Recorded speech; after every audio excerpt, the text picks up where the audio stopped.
Assalamualaikum warahmatullahi wabarakatuh. Sahabat surga Firdaus, hari ini kita akan mendengarkan kisah penuh hikmah tentang Nabi Ismail alaihissalam. Kisah beliau adalah tentang ketaatan yang tak tergoyahkan dan pengorbanan yang tulus sejak kecil. Nabi Ismail alaihissalam menghadapi berbagai ujian berat bersama ayahnya Nabi Ibrahim alaihissalam. Di tengah padang pasir yang tandus, tanpa bekal dan dukungan, Allah Subhanahu wa Ta'ala melindungi dan menolong mereka dengan keajaiban yang luar biasa. Melalui kehidupan Nabi Ismail alaihissalam, kita belajar tentang kesabaran, keteguhan iman, dan kepasrahan yang ikhlas kepada Allah Subhanahu wa Ta'ala. Semoga kisah beliau dapat menjadi teladan bagi kita semua dalam mendekatkan diri kepadanya.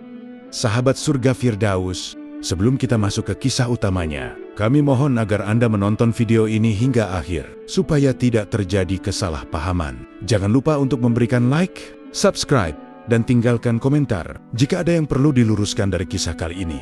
Bismillah, mari kita mulai kisahnya.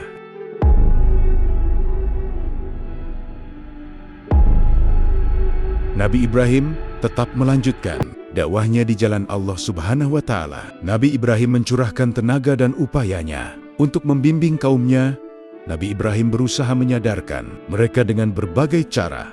Meskipun beliau sangat cinta dan menyayangi mereka, mereka malah justru marah kepadanya dan malah mengusirnya. Dan tiada yang beriman bersamanya, kecuali seorang perempuan dan seorang lelaki. Perempuan itu bernama Sarah, yang kemudian menjadi istrinya. Sedangkan laki-laki itu adalah Lut, yang kemudian menjadi nabi setelahnya. Ketika Nabi Ibrahim mengetahui bahwa tidak seorang pun beriman selain kedua orang tersebut, ia menetapkan untuk berhijrah. Sebelum beliau berhijrah, ia mengajak ayahnya beriman. Kemudian, Nabi Ibrahim mengetahui bahwa ayahnya adalah musuh Allah Subhanahu wa Ta'ala dan dia tidak akan beriman. Nabi Ibrahim pun berlepas diri darinya dan memutuskan hubungan dengannya.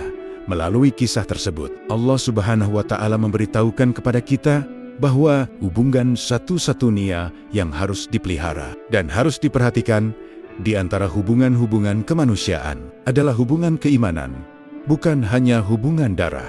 Allah Subhanahu wa Ta'ala berfirman dalam surah At-Taubah, dan permintaan ampun dari Ibrahim kepada Allah untuk bapaknya tidak lain hanyalah karena suatu janji yang telah diikrarkannya kepada bapaknya itu. Maka tatkala jelas bagi Ibrahim bahwa bapaknya itu adalah musuh Allah Subhanahu wa Ta'ala, maka Ibrahim berlepas diri darinya. Sesungguhnya Ibrahim adalah seorang yang sangat lembut, hatinya lagi penyantun. Al-Quran Surah At-Taubah ayat 114. Nabi Ibrahim keluar meninggalkan negerinya dan memulai petualangannya dalam hijrah. Nabi Ibrahim pergi ke kota yang bernama Awur dan ke kota yang lain bernama Haram. Kemudian beliau pergi ke Palestina bersama istrinya, satu-satunya wanita yang beriman kepadanya. Beliau juga disertai Lut, satu-satunya lelaki yang beriman kepadanya. Allah Subhanahu wa Ta'ala berfirman, maka Lut membenarkan kenabiannya dan berkatalah Ibrahim, sesungguhnya aku akan berpindah ke tempat yang diperintahkan Tuhanku kepadaku. Sesungguhnya dialah yang maha perkasa, lagi maha bijaksana. Al-Quran Surah Al-Ankabut ayat 26. Setelah ke Palestina, Nabi Ibrahim pergi ke Mesir. Selama perjalanan ini, Nabi Ibrahim mengajak manusia untuk menyembah Allah Subhanahu wa Ta'ala. Bahkan, beliau berjuang dalam hal itu dengan gigih. Beliau mengabdi dan membantu orang-orang yang tidak mampu dan orang-orang yang lemah. Beliau menegakkan keadilan di tengah-tengah manusia dan menunjukkan kepada mereka jalan yang benar. Istri Nabi Ibrahim, Sarah, tidak melahirkan. Lalu Raja Mesir memberikan seorang pembantu dari Mesir yang dapat membantunya. Nabi Ibrahim telah menjadi tua dan rambutnya memutih, di mana beliau menggunakan usianya hanya untuk berdakwah di jalan Allah Subhanahu wa Ta'ala. Sarah berpikir bahwa ia dan Nabi Ibrahim tidak akan mempunyai anak. Lalu ia berpikir, bagaimana seandainya wanita yang membantunya itu dapat menjadi istri kedua dari suaminya. Wanita Mesir itu bernama Hajar. Akhirnya Sarah menikahkan Nabi Ibrahim dengan Hajar.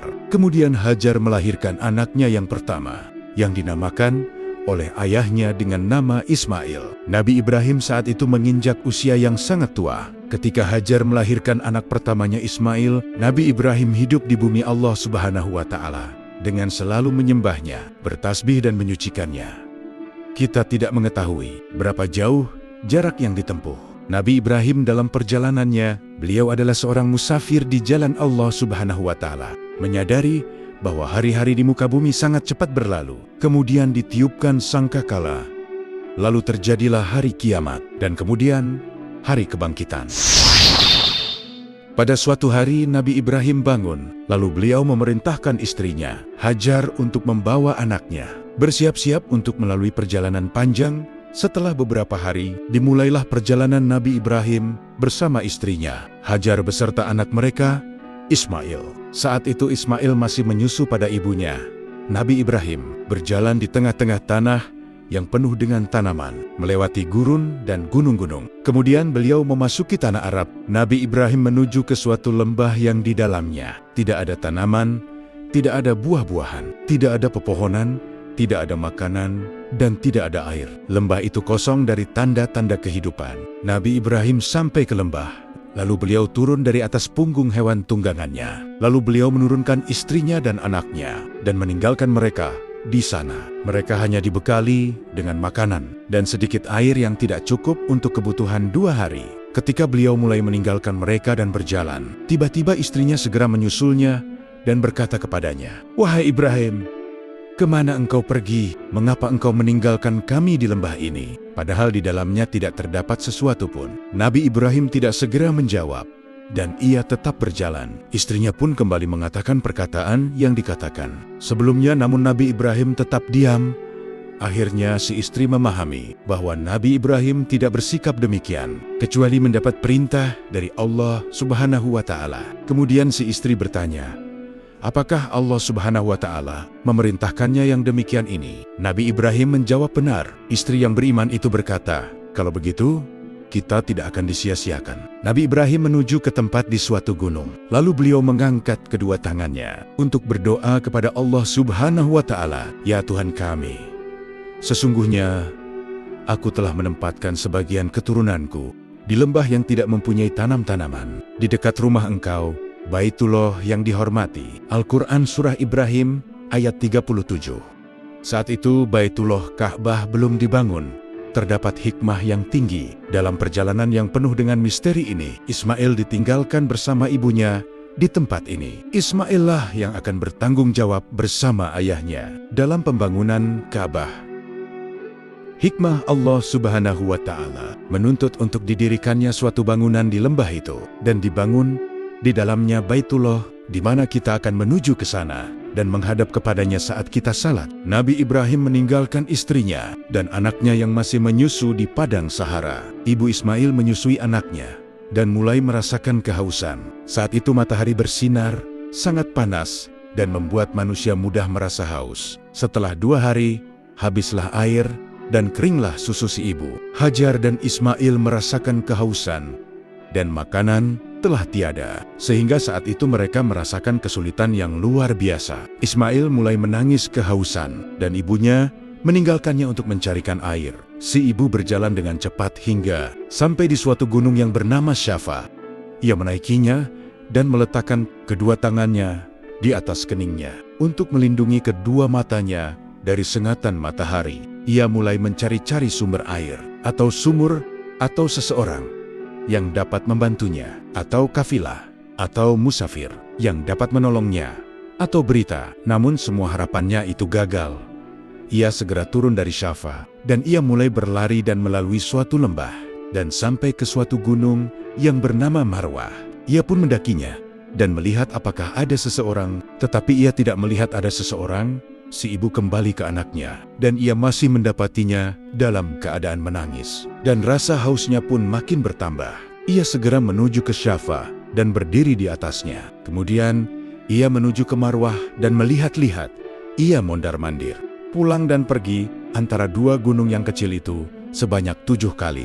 Ini adalah sebagai peringatan terhadap ibu mereka yang pertama dan nabi mereka yang agung, yaitu Ismail. Setelah putaran ke-7, Hajar kembali dalam keadaan letih, dan ia duduk di sisi anaknya yang masih menangis. Di tengah-tengah situasi yang sulit ini, Allah Subhanahu wa Ta'ala menurunkan rahmat-Nya. Ismail pun memukul-mukulkan kakinya di atas tanah dalam keadaan menangis. Lalu memancarlah di bawah kakinya sumur Zam-Zam, sehingga kehidupan si anak dan si ibu menjadi terselamatkan. Si ibu mengambil air dengan tangannya, dan ia bersyukur kepada Allah Subhanahu wa Ta'ala. Ia pun meminum air itu beserta anaknya, dan kehidupan tumbuh dan bersemi di kawasan itu. Sungguh benar apa yang dikatakannya, bahwa Allah Subhanahu wa Ta'ala tidak akan membiarkannya selama mereka berada di jalannya. Kafilah musafir mulai tinggal di kawasan itu, dan mereka mulai mengambil air yang terpancar dari sumur Zam-Zam. Tanda-tanda kehidupan mulai mengepakkan sayapnya di daerah itu. Ismail mulai tumbuh, dan Nabi Ibrahim menaruh kasih sayang dan perhatian padanya. Lalu Allah Subhanahu wa Ta'ala mengujinya dengan ujian yang berat. Pada suatu malam, Nabi Ibrahim bermimpi dalam tidurnya, di mana ia diperintahkan untuk menyembelih anaknya, Ismail, oleh Allah Subhanahu wa Ta'ala. Mimpi itu membuat hati Nabi Ibrahim bergejolak. Namun, sebagai pecinta sejati, ia tidak menolak perintah Allah Subhanahu wa Ta'ala itu. Nabi Ibrahim adalah penghulu para pecinta. Nabi Ibrahim berpikir tentang apa yang dikatakan kepada anaknya ketika ia menidurkannya di atas tanah untuk kemudian menyembelihnya. Lebih baik baginya untuk memberitahu anaknya, dan hal itu lebih menenangkan hatinya daripada memaksanya untuk menyembelih. Akhirnya Nabi Ibrahim pergi untuk menemui anaknya. Ibrahim berkata, "Wahai anakku, sesungguhnya aku melihat di dalam mimpi aku menyembelihmu. Maka bagaimana pendapatmu?" Al-Quran Surah Asy-Syafa'at ayat 102. Perhatikanlah bagaimana kasih sayang Nabi Ibrahim dalam menyampaikan perintah kepada anaknya lah, menyerahkan urusan itu kepada anaknya. Apakah anaknya akan menaati perintah tersebut? Bukankah perintah tersebut adalah perintah dari Tuhannya? Ismail menjawab sama dengan jawaban dari ayahnya itu, bahwa perintah itu datangnya dari Allah Subhanahu wa Ta'ala, yang karenanya si ayah harus segera melaksanakannya. "Wahai ayahku, kerjakanlah yang diperintahkan Tuhanmu. Insya Allah, engkau mendapatiku sebagai orang-orang yang sabar." Al-Quran Surah Asy-Syafa'at ayat 102. Perhatikanlah jawaban si anak. Ia mengetahui bahwa ia akan disembelih sebagai pelaksanaan perintah Tuhan, namun ia justru menenangkan hati ayahnya bahwa dirinya akan bersabar. Itulah puncak dari kesabaran. Barangkali si anak akan merasa berat ketika harus dibunuh dengan cara disembelih sebagai pelaksanaan perintah Allah Subhanahu wa Ta'ala. Tetapi Nabi Ibrahim merasa tenang ketika mendapati anaknya menantangnya untuk menunjukkan kecintaan kepada Allah Subhanahu wa Ta'ala. Kita tidak mengetahui perasaan sesungguhnya Nabi Ibrahim ketika mendapati anaknya menunjukkan kesabaran yang luar biasa.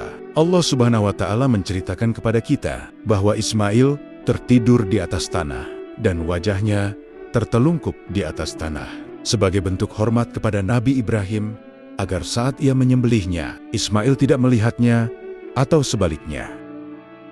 Kemudian Nabi Ibrahim mengangkat pisaunya sebagai pelaksanaan perintah Allah Subhanahu wa Ta'ala. Tatkala keduanya telah berserah diri dan Ibrahim membaringkan anaknya atas pelipisnya, nyatalah kesabaran keduanya. Al-Quran Surah Asy-Syafa'at ayat 103, pada saat pisau siap untuk digunakan sebagai perintah dari Allah Subhanahu wa Ta'ala. Allah Subhanahu wa Ta'ala memanggil Ibrahim. Selesailah ujiannya, dan Allah Subhanahu wa Ta'ala menggantikan Ismail dengan suatu kurban yang besar. Peristiwa tersebut kemudian diperingati sebagai Hari Raya Kurban oleh kaum Muslim, yaitu hari raya yang mengingatkan kepada mereka tentang Islam yang hakiki, yang dibawa dan diamalkan oleh Nabi Ibrahim dan Ismail. Pada suatu sore yang hening, angin gurun berdesir lembut di padang pasir bakar. Nabi Ibrahim alaihissalam berdiri di atas tanah yang ditunjuk oleh Allah Subhanahu wa Ta'ala di sebuah lembah yang hanya dihiasi bukit-bukit kecil yang tandus. Beliau menatap sekeliling, merasakan kebesaran dan kekuasaan Allah Subhanahu wa Ta'ala yang memerintahkannya untuk membangun sebuah rumah ibadah di tempat ini, jauh dari keramaian dan jauh dari kehidupan manusia lainnya. "Wahai Ismail, sesungguhnya Allah memerintahkan sesuatu kepadaku. Kata Nabi Ibrahim dengan suara yang tenang, namun penuh keteguhan. Nabi Ismail, yang saat itu masih remaja, menatap ayahnya dengan penuh kepatuhan. Hatinya yang muda dipenuhi dengan rasa hormat dan takwa kepada Allah Subhanahu wa Ta'ala. Sama seperti ayahnya, kerjakanlah apa yang diperintahkan Tuhan ayah. Jawabnya dengan mata yang berkilat karena tekad yang tak tergoyahkan. Nabi Ibrahim alaihissalam tersenyum lembut. Ia tahu betapa berat perjalanan yang harus dilalui untuk membangun rumah ibadah ini. Namun, ia merasa lebih kuat karena Nabi Ismail alaihissalam siap membantu. Apakah kamu mau membantuku? Tanya Nabi Ibrahim, menatap putranya dengan penuh kasih dan harapan. Aku akan membantumu, ayah. Jawab Nabi Ismail dengan keyakinan yang besar. Suaranya lantang dan tegas. Maka, dimulailah pembangunan rumah Allah Subhanahu wa Ta'ala, Baitullah, yang pertama kali diperintahkan olehnya untuk umat manusia. Nabi Ibrahim alaihissalam dan Nabi Ismail alaihissalam mulai menggali pondasi di antara bukit-bukit kecil itu dengan doa yang terus terucap di bibir mereka. Jang, artinya, ya Tuhan kami, terimalah dari kami, sesungguhnya Engkau Maha Mendengar dan Maha Mengetahui. Al-Quran, Surah Al-Baqarah, ayat 127, di setiap ayunan cangkul dan susunan batu, doa-doa mereka menggema di bawah terik matahari yang menyengat. Setiap malam, setelah bekerja keras, mereka beristirahat dengan tubuh yang lelah. Namun, hati yang damai menyadari bahwa mereka bekerja di bawah perintah Tuhan yang Maha Kuasa. Tidakkah kau merasa panas, Ismail? Tanya Nabi Ibrahim. Pada suatu sore, ketika matahari bersinar terik dan pasir terasa membara di bawah kaki mereka, Nabi Ismail menggelengkan kepala, lalu tersenyum kepada ayahnya. Ayah, kita sedang menjalankan perintah Allah. Bukankah ini karunia yang tak ternilai? Kepanasan atau kelelahan tak akan menghalangi kita. Nabi Ibrahim alaihissalam tersenyum bangga. Ia tahu bahwa iman Ismail begitu kuat, seperti benteng yang kokoh. Ia terus berdoa dalam hati, mengharapkan agar setiap batu yang mereka susun akan diterima oleh Allah Subhanahu wa Ta'ala. Hari demi hari, bangunan itu semakin menjulang tinggi. Nabi Ibrahim dan Nabi Ismail bekerja tanpa henti, menyusun batu dengan cermat. Ketika bangunan itu semakin tinggi, hingga Nabi Ibrahim alaihissalam sulit menjangkaunya, Nabi Ismail alaihissalam datang membawa sebuah batu besar. Gunakan ini, ayah, katanya. Meletakkan batu itu di bawah kaki ayahnya sebagai pijakan. Batu itu menjadi tempat Nabi Ibrahim alaihissalam berdiri saat meneruskan pembangunan. Batu inilah yang kelak dikenal sebagai makam Nabi Ibrahim, yang Allah Subhanahu wa Ta'ala sebutkan dalam Al-Quran. Sesungguhnya, rumah ibadah pertama yang dibangun untuk manusia adalah Baitullah yang berada di Bakkah Mekah, yang diberkahi dan menjadi petunjuk bagi seluruh alam. Di dalamnya terdapat tanda-tanda yang jelas. Di antaranya, makam Ibrahim. Al-Quran Surah Ali Imran, ayat 96-97. Pada suatu malam, saat bulan bersinar terang di langit gurun, Nabi Ibrahim alaihissalam merasakan sesuatu yang kurang. Beliau merasa bahwa rumah Allah Subhanahu wa Ta'ala ini perlu sebuah tanda, sesuatu yang bisa menjadi titik awal dan akhir bagi orang yang akan mengelilinginya. Saat itu, beliau meminta Nabi Ismail mencari batu yang istimewa untuk menandai sudut Ka'bah. Nabi Ismail alaihissalam mendaki bukit-bukit sekitar dengan nafas yang terengah-engah, mencari batu yang sempurna, namun ia tak menemukannya. Hingga akhirnya, saat ia kembali, tiba-tiba datanglah malaikat Jibril membawa sebuah batu hitam yang indah dan berkilau. Nabi Ismail alaihissalam dengan takjub mendekati ayahnya dan berkata, "Wahai ayah, siapakah yang memberikan batu ini?" "Jibril," jawab Nabi Ibrahim alaihissalam dengan suara yang penuh haru. "Batu ini akan kita letakkan di sudut Ka'bah sebagai Hajar Aswad. Dari sini tawaf akan dimulai, dan dari sini pula tawaf akan berakhir." Dengan penuh kehormatan, keduanya menempatkan Hajar Aswad pada salah satu sudut Ka'bah. Selesailah pembangunan rumah Allah Subhanahu wa Ta'ala. Nabi Ibrahim alaihissalam lalu menengadah ke langit dan berdoa, yang artinya, "Ya Tuhan kami, jadikanlah kami berdua orang yang berserah diri kepadamu. Jadikanlah dari keturunan kami umat yang berserah diri kepadamu. Tunjukkanlah kepada kami cara-cara melakukan manasik, rangkaian ibadah haji, dan terimalah tobat kami. Sesungguhnya Engkaulah yang Maha Penerima Tobat, lagi Maha Penyayang." Al-Quran Surah Al-Baqarah, ayat ke-128. Nabi Ibrahim alaihissalam berdiri di hadapan Ka'bah yang megah itu. Lalu Allah Subhanahu wa Ta'ala memerintahkannya untuk menyeru manusia agar datang dan beribadah di Baitullah ini. Nabi Ibrahim alaihissalam merasa suaranya tak akan mencapai semua manusia yang tersebar di berbagai belahan bumi. Namun Allah Subhanahu wa Ta'ala menenangkan hati Nabi Ibrahim dan berkata, "Serukanlah dan aku akan menyampaikan." Maka dengan penuh keyakinan, Nabi Ibrahim alaihissalam berdiri dan berseru, "Wahai manusia, telah diwajibkan kepada kalian untuk melaksanakan ibadah haji ke Baitullah." Seketika semua makhluk di bumi mendengar seruan ini. Bahkan anak-anak yang masih dalam kandungan ibu mereka merespons panggilan tersebut. Seruan ini menggema hingga hari kiamat sebagai panggilan yang akan terus disambut oleh umat manusia yang beriman. Setiap langkah dan jerih payah Nabi Ibrahim alaihissalam dan Nabi Ismail alaihissalam dalam membangun Ka'bah menjadi saksi atas keikhlasan dan pengorbanan mereka. Bangunan yang mereka dirikan bukan hanya menjadi pusat ibadah, tetapi juga lambang persatuan dan kehormatan bagi umat manusia sepanjang masa. Hari demi hari, ia menyaksikan ayahnya berdakwah kepada umatnya, menyeru mereka untuk meninggalkan penyembahan berhala dan beribadah kepada Allah yang Maha Esa. Perjuangan Nabi Ibrahim alaihissalam dalam mengajak kaumnya kembali kepada jalan yang lurus membuat hati Nabi Ismail alaihissalam semakin terikat dengan dakwah dan menyadari betapa mulianya tugas seorang rasul. Ketika ia mencapai usia dewasa, Allah Subhanahu wa Ta'ala memuliakannya dengan mengangkatnya menjadi seorang nabi dan rasul sebagaimana firman-Nya. Dan ceritakanlah Muhammad kisah Ismail di dalam kitab Al-Quran. Dia benar-benar seorang yang benar, janjinya seorang rasul dan nabi. Al-Quran Surah Maryam ayat 54. Dengan pengangkatannya sebagai nabi, Ismail semakin gigih dalam menyeru manusia agar menyembah Allah Subhanahu wa Ta'ala.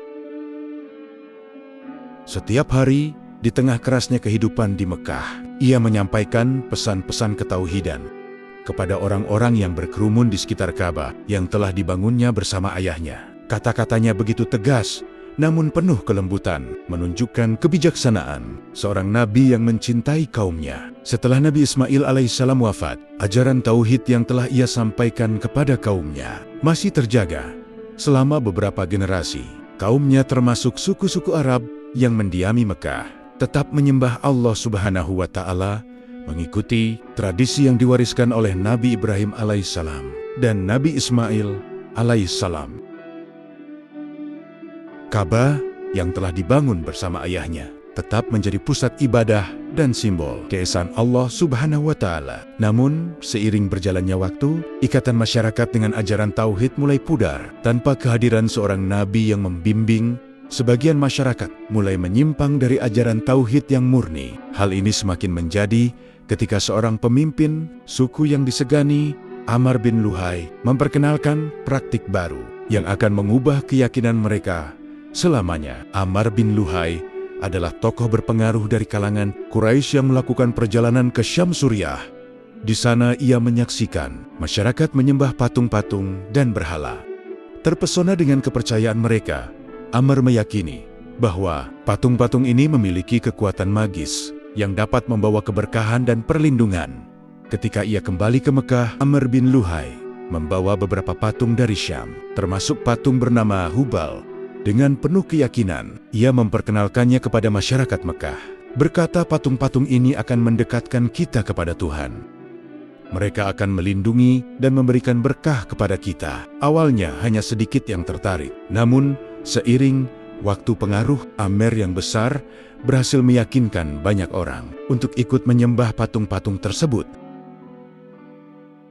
Lambat laun, patung-patung itu tidak hanya dipuja, tetapi ditempatkan di sekitar Ka'bah.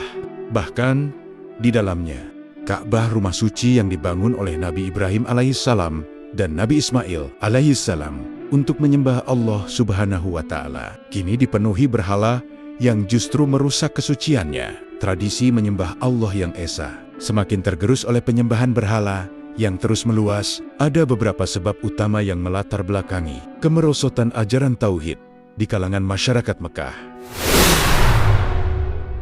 Pertama, wafatnya Nabi Ismail alaihissalam. Kehilangan sosok Nabi Ismail sebagai pemimpin keimanan dan penjaga tauhid membuat masyarakat menjadi lebih rentan terhadap pengaruh luar. Tanpa kehadiran seorang nabi, mereka menjadi lebih mudah mengikuti ajaran yang menyimpang dari tauhid yang murni. Kedua, pengaruh budaya asing. Kedatangan patung-patung dari luar Mekah, khususnya dari Syam, membawa perubahan yang besar dalam cara berpikir masyarakat. Mereka mulai mempercayai kepercayaan asing yang bertentangan dengan ajaran tauhid. Penyembahan berhala yang sebelumnya asing bagi mereka menjadi sesuatu yang biasa. Ketiga, keinginan akan kemudahan. Ajaran tauhid menuntut keyakinan yang kuat dan ketaatan penuh kepada Allah Subhanahu wa Ta'ala yang tidak terlihat oleh mata. Sedangkan patung-patung ini memberi rasa dekat secara fisik dan seolah-olah lebih mudah diakses. Masyarakat mulai memandang bahwa berhala-berhala tersebut sebagai perantara untuk mendekatkan diri kepada Tuhan, tanpa menyadari bahwa hal ini justru menjerumuskan mereka dalam kesyirikan. Generasi demi generasi, penyembahan berhala semakin mengakar dalam budaya masyarakat Mekah. Berhala-berhala baru terus didatangkan, dan mereka pun mulai mengembangkan ritual-ritual penyembahan yang jauh dari ajaran tauhid. Ka'bah yang dulunya simbol tauhid menjadi pusat dari berbagai kepercayaan sesat. Keadaan ini berlangsung selama berabad-abad. Allah Subhanahu wa Ta'ala menyaksikan kemerosotan keimanan yang terjadi pada umat ini. Hingga akhirnya datanglah masa di mana Allah mengutus Nabi Muhammad SAW sebagai Rasul terakhir untuk mengembalikan ajaran tauhid yang telah lama hilang dari mereka. Firman Allah Subhanahu wa Ta'ala dalam Al-Quran, Surah Al-Jumu'ah ayat 2, Dialah yang mengutus kepada kaum yang buta huruf seorang rasul di antara mereka yang membacakan ayat-ayatnya kepada mereka, menyucikan mereka, dan mengajarkan kepada mereka kitab dan hikmah sunnah. Dan sesungguhnya mereka sebelumnya benar-benar dalam kesesatan yang nyata. Al-Quran, Surah Al-Jumu'ah ayat 2. Dengan diutusnya Nabi Muhammad Sallallahu Alaihi Wasallam, maka mulailah babak baru dalam dakwah tauhid. Rasulullah Sallallahu Alaihi Wasallam membawa kembali cahaya iman, menyapu bersih segala bentuk syirik dan penyembahan berhala. Ia mengajak masyarakat kembali kepada Allah Subhanahu wa Ta'ala yang Maha Esa, serta menyucikan Ka'bah sebagai tempat ibadah yang murni bagi umat Islam. Dakwah Nabi Muhammad Sallallahu Alaihi Wasallam membawa perubahan besar bagi masyarakat Mekah yang pada akhirnya kembali ke jalan yang benar, mengikuti ajaran tauhid yang telah diwariskan oleh Nabi Ibrahim dan Nabi Ismail. Kisah Nabi Ismail alaihissalam adalah kisah ketaatan, kesabaran dan pengorbanan yang luar biasa. Sejak masa kecilnya, Nabi Ismail alaihissalam telah menunjukkan kepatuhan yang tinggi kepada Allah Subhanahu wa Ta'ala dan kecintaan yang besar kepada orang tuanya. Bersama ayahnya Nabi Ibrahim alaihissalam, ia ikut membangun Ka'bah sebagai simbol tauhid bagi seluruh umat manusia. Dengan jiwa yang penuh keikhlasan, ia menjalani hidupnya untuk mengajak manusia menyembah Allah Subhanahu wa Ta'ala, Tuhan yang Maha Esa. Keberkahan dari keturunannya terus berlanjut hingga akhirnya Nabi Muhammad Sallallahu Alaihi Wasallam lahir dari garis keturunannya untuk membawa risalah terakhir bagi umat manusia. Ajaran dan teladan Nabi Ismail alaihissalam tetap hidup sebagai inspirasi bagi semua orang yang ingin dekat kepada Allah Subhanahu wa Ta'ala, mengingatkan kita akan pentingnya kesabaran, ketaatan, dan keteguhan hati dalam setiap keadaan. Jangan lupa subscribe channel Surga Firdaus, klik lonceng notifikasi, dan like video ini agar lebih banyak orang mendapat manfaatnya. Yuk, sebarkan kebaikan-kebaikan ini. Akhir kata, wassalamualaikum warahmatullahi wabarakatuh.